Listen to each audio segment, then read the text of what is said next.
I never imagined I would see him again like that. Not after everything we went through. Not after the way it ended. And definitely not in a place where I had spent the last 6 years rebuilding myself piece by piece. I still remember the exact moment it happened. I was sitting at my desk, staring at my computer screen without really seeing anything, when an email notification popped up. Company-wide meeting. Mandatory attendance.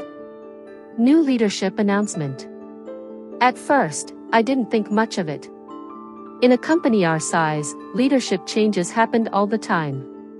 CEOs came and went, usually without touching the lives of people like me buried 3 departments down. But something in my chest tightened anyway. I don't know why. Maybe it was instinct. Maybe it was trauma dressed up as intuition.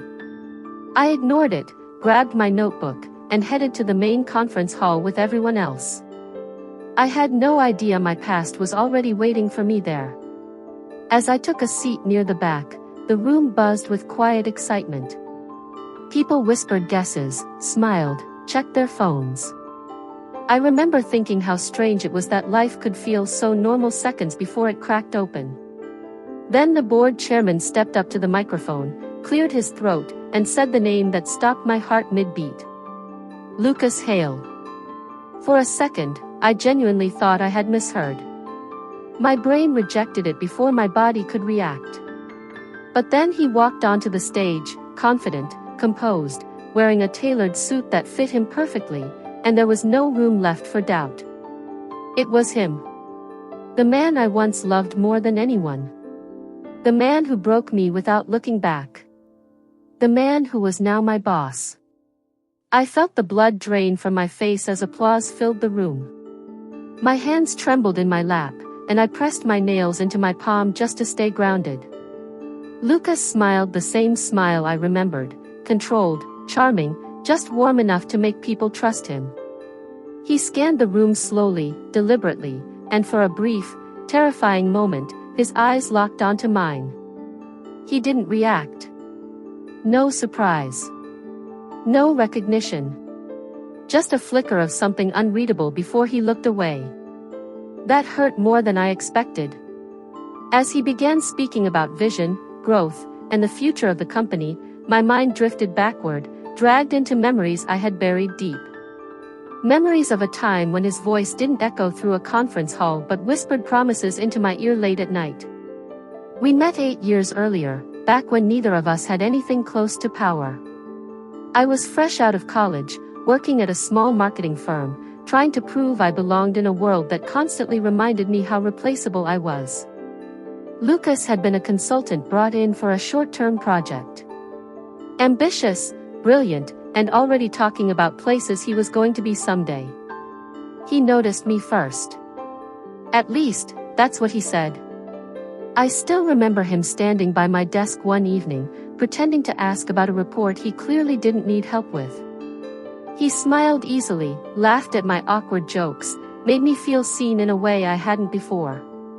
When he asked me out for coffee, I said yes without hesitation, unaware that my life was quietly changing direction.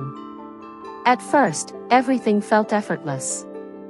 Lucas knew exactly what to say, when to say it, and how to make me feel like I was the most important person in the room. He talked about the future constantly, his future, our future. He made me believe they were the same thing. I rearranged my life around him without even realizing it. Skipped dinners with friends. Turned down opportunities that would have taken me out of the city. I told myself it was love. And maybe, at some point, it really was. But love has a way of revealing itself when things get difficult. The first cracks appeared when his career started accelerating faster than mine.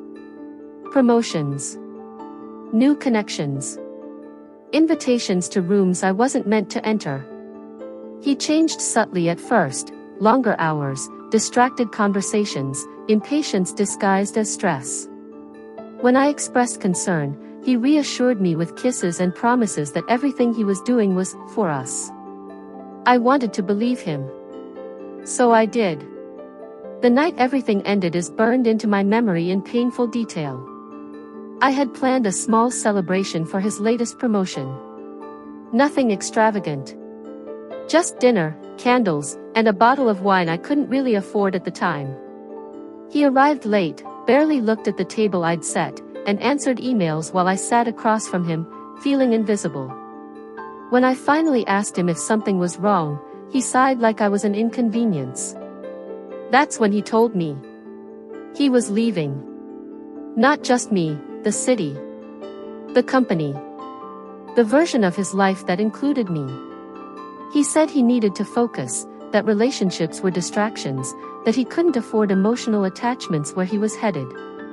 I remember laughing at first. A short, broken sound that didn't belong to me. I thought he was joking. He wasn't. He didn't raise his voice. He didn't apologize. He simply stood up, thanked me for dinner, and walked out of my apartment like he was closing a chapter he'd already finished reading. I didn't chase him. I didn't beg. But I cried for weeks.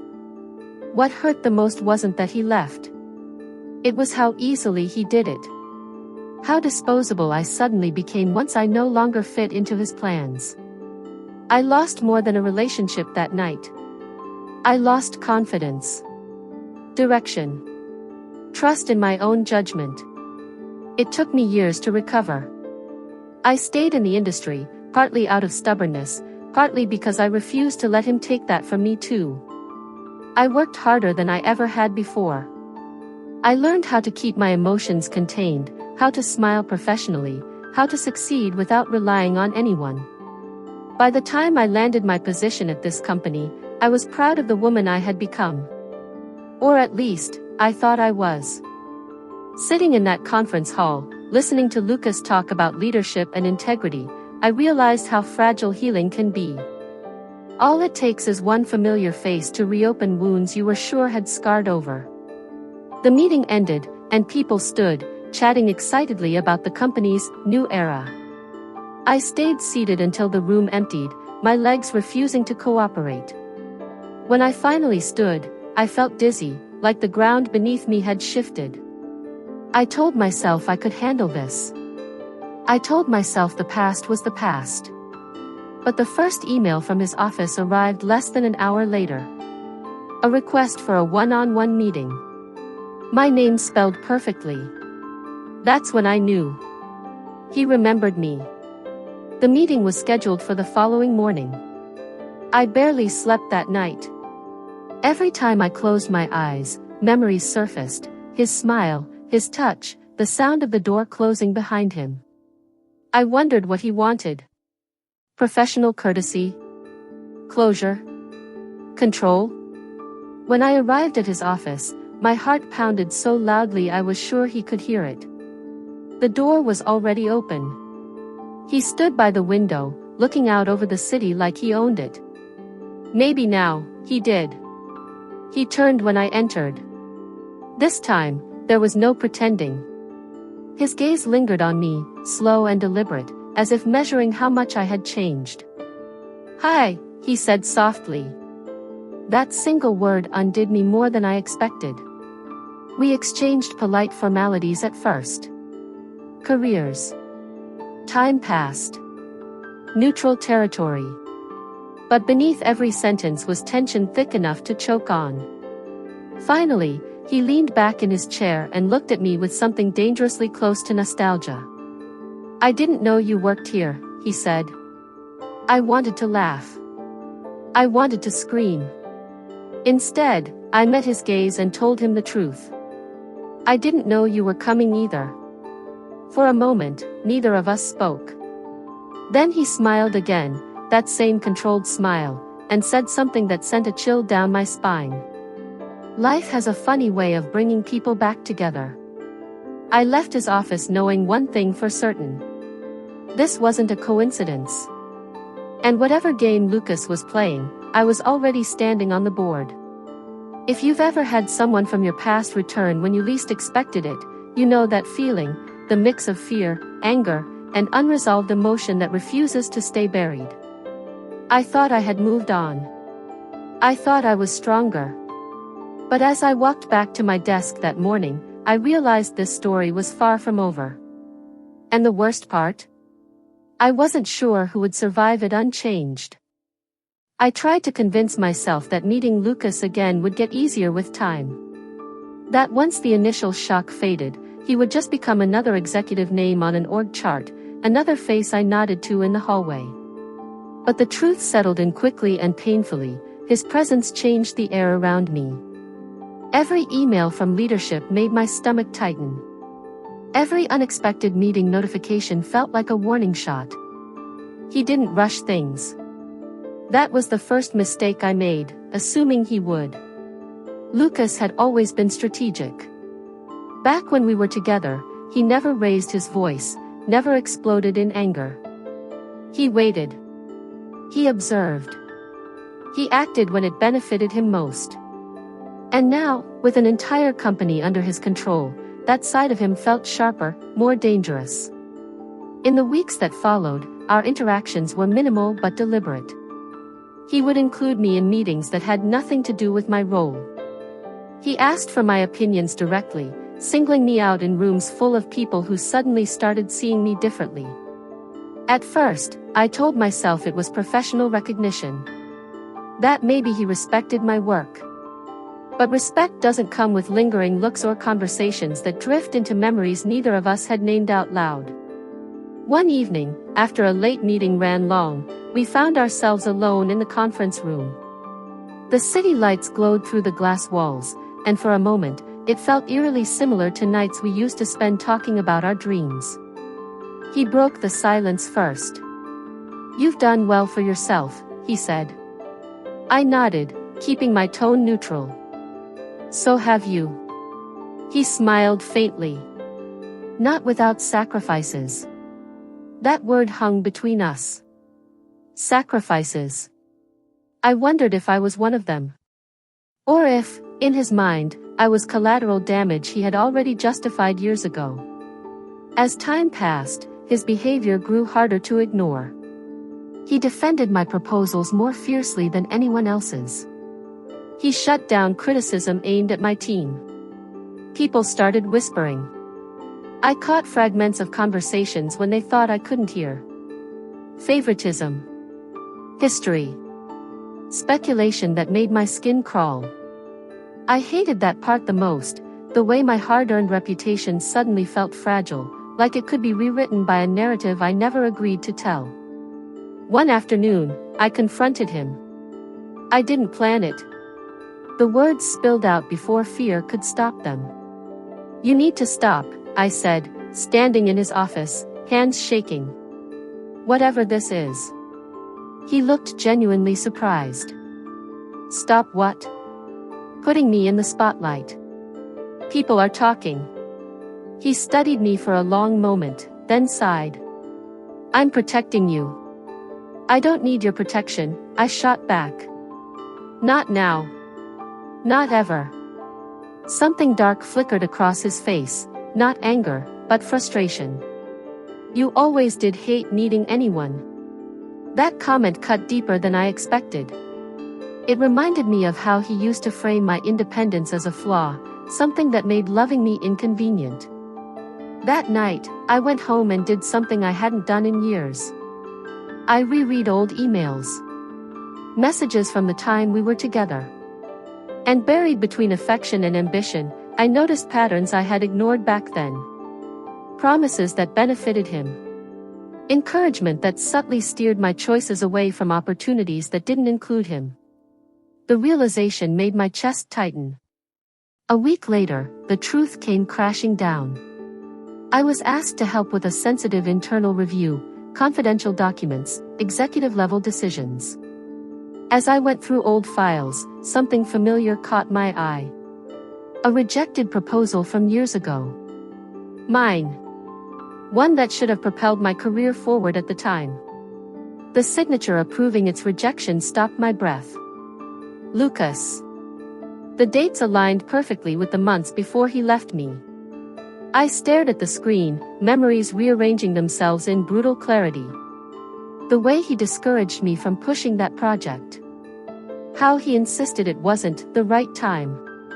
How devastated I had been when it fell through, never knowing why. My hands trembled as I scrolled further. There were notes, comments, strategic objections written in his unmistakable tone. He hadn't just left me behind. He had held me back. Confronting him felt inevitable. Necessary. I walked into his office without knocking, anger fueling every step. Did you sabotage my proposal? I demanded. He didn't deny it. That hurt almost more than if he had tried.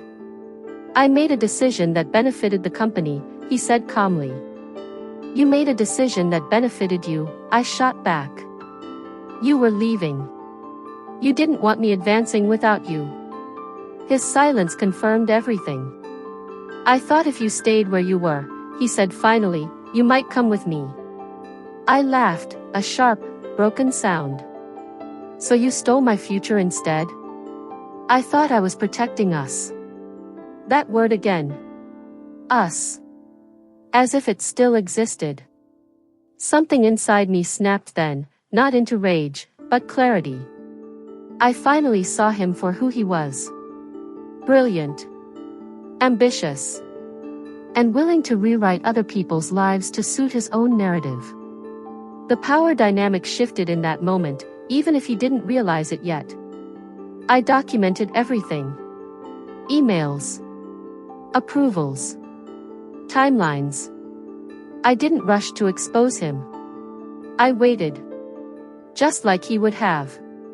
When the board initiated a routine ethics audit weeks later, I was ready.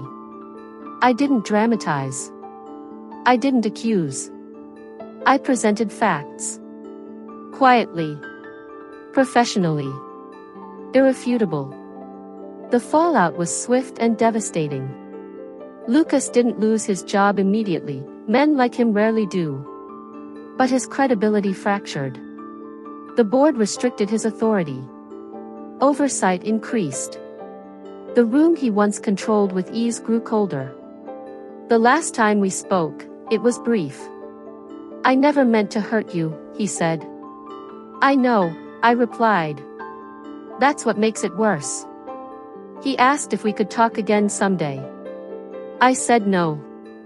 Walking away from his office for the final time felt different than the night he walked out of my apartment years ago. This time, I wasn't smaller.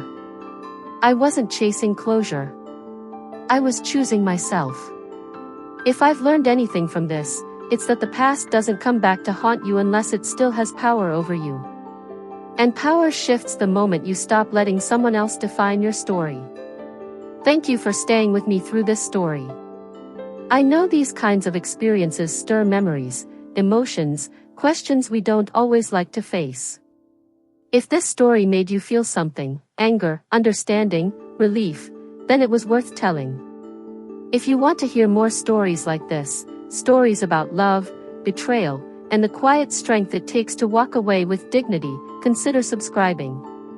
Your support means more than you know, and it allows these stories to keep finding their way to the people who need them most.